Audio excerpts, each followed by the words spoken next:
the San Antonio Spurs because defense did not come along for the ride tonight.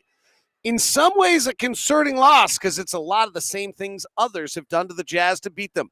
We'll talk about it coming up on tonight's edition of POSTCAST.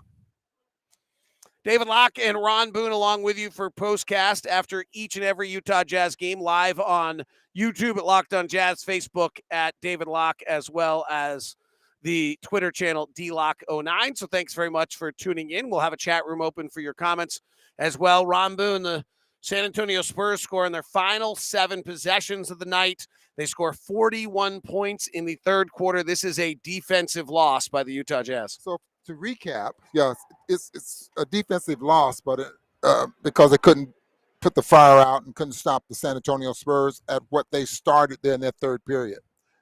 For some reason, the Spurs were getting to every spot they wanted on the floor and making all the mid-range shots. All of a sudden, things start to catapult for them. I mean, the three-point shooting start to fall, which is something they don't do a lot of, but that's not saying that they can't do it well, because they do have some three-point shooters that can make them when things are going good for them. But I thought that third period, 68% shooting is something the Jazz don't give up very often, but it happened. You don't win a lot of games where you allow 41 points in a quarter. No, that's for sure. And the way the Jazz played in that first half, because San Antonio was running and so was the Jazz. The Jazz was pushing as well. And they had a great first half. But for some reason, especially in that third period, just start playing more of a half-court game. And I think against the San Antonio Spurs, they're going to have to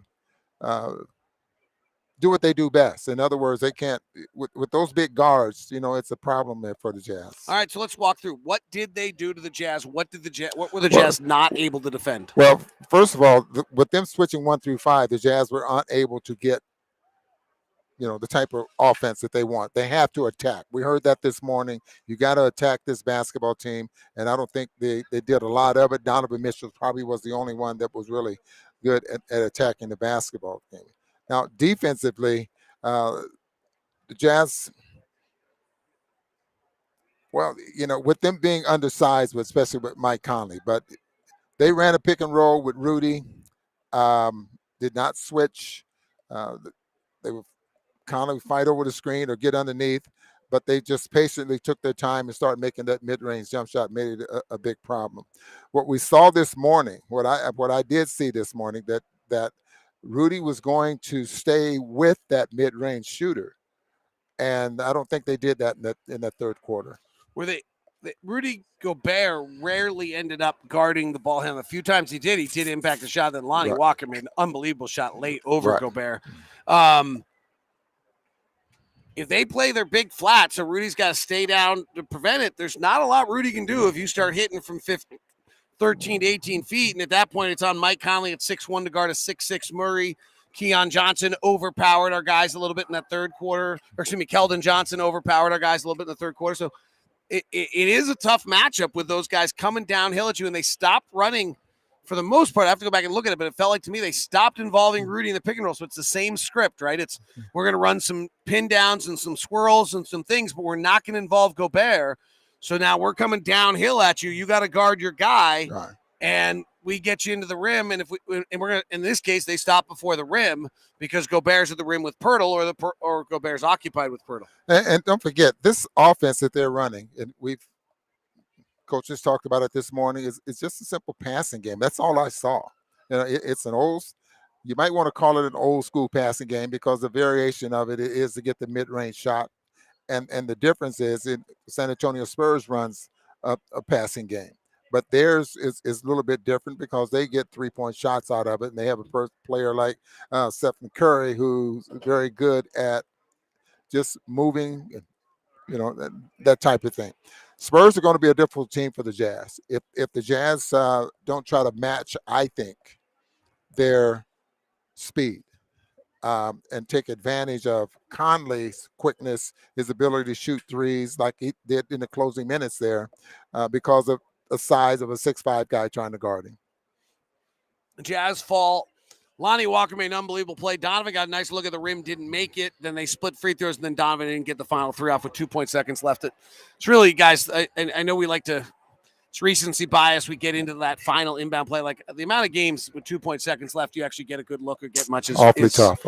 Is not many. So that's, frankly, you switch that 1 through 5 as a defense, unless you make a really catastrophic mistake, it's going to be pretty hard for the other team to get a good shot off. Offensively in the first half, the Jazz were brilliant again, Ron. I would guess actually finished the night with another pretty high-level offensive night. The Jazz finished tonight with a 124 offensive rating. Wasn't good enough, but you shouldn't have to be a 128, 129 to win basketball games. Yeah, that's true. But again, that first half of the Jazz was something different than what we saw in the second half. And it's going to be interesting to see what the Jazz do against this team the next time we play them. I commented, and I thought the Jazz looked tired at halftime. Did you think they played with a little less juice in the second half?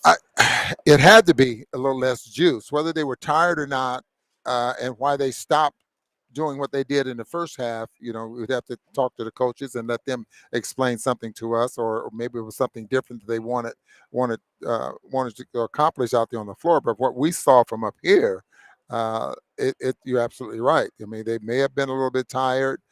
You did say they were tired in that first half. I thought both teams anyway was tired, but again, you got to give it to the Spurs. They played hard, they got it done, and gave the Jazz a loss here at home.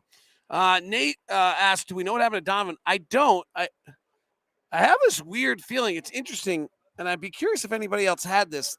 I'm totally making, I have no proof that this is right, so this is a total question. I feel like and I don't know if I just did it out of habit, I feel like I saw Donovan checking into the game at his usual moment, and then he didn't for some reason. And then he didn't come back in until there was about, 2.5, I have to check it, but 2.5, 3 minutes left, instead of coming back in at 8. I thought I saw Donovan at the scorer's table. Then he, for some reason, didn't come in, or maybe he did and went back out. I have to check. I haven't had a chance, but obviously then we noticed he wasn't on the floor. I heard you say that, but I thought he checked into the basketball game, and then there was another quick timeout, and he ended up checking out, and Clarkson came back in. So it looks here on the game sheet, and I apologize, guys, this is sometimes the problem with being live, is that Conley comes in for Donovan at the 5:20 mark. So Donovan had come back into the game at whatever his usual 8 or 9. Well, let's see. Fourth quarter, Donovan would have probably checked back in at the 7:43 mark. It was 106-105 Spurs. And then at the 5-minute mark, Donovan checks back out of the game. So I did see Donovan check in. Okay, that makes sense. Yeah. And then Donovan checks out of the game for some reason. He has been under the weather, so maybe that was it. And he checks back into the game a few minutes later. By the 2:06 mark, he makes a shot. So I don't see his. Oh, he subs in at the 2:37 mark. So he played about 2.5 minutes without him. I have no idea. I'm sure we'll hear something in the upcoming presser of why that took place, but I'm not aware of what it is or why it was. But thank you. I actually wasn't sure, so I appreciate looking that up and clearing that out. Don't know if the stats back up for rough night for Whiteside. I don't know if it was a rough night. I would say this: we can't expect 14 and 10 out of Whiteside every night. Right. Like that, what we've seen the last few nights has been really, really incredible, and it cannot be forgotten that what he's actually doing is difficult. He's playing in these little short stints where it's very hard to get a rhythm, and sometimes you could actually even play the first stint without getting a rhythm. It's not surprising to me that he's been much better in second halves than first half.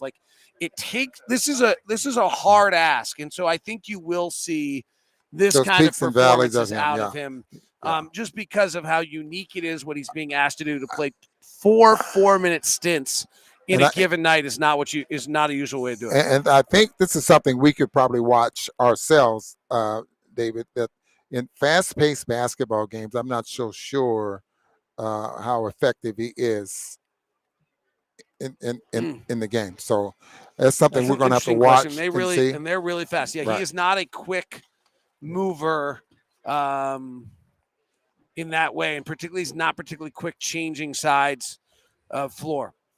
Jazz Spurs mid-range killed us, which makes me worry about the Suns even more because they do the same thing. Obviously, have a lot more talent. Is that a fair concern? Absolutely. Good comment there from Anthony tonight.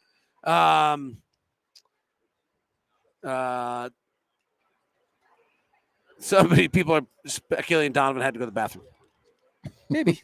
Maybe so.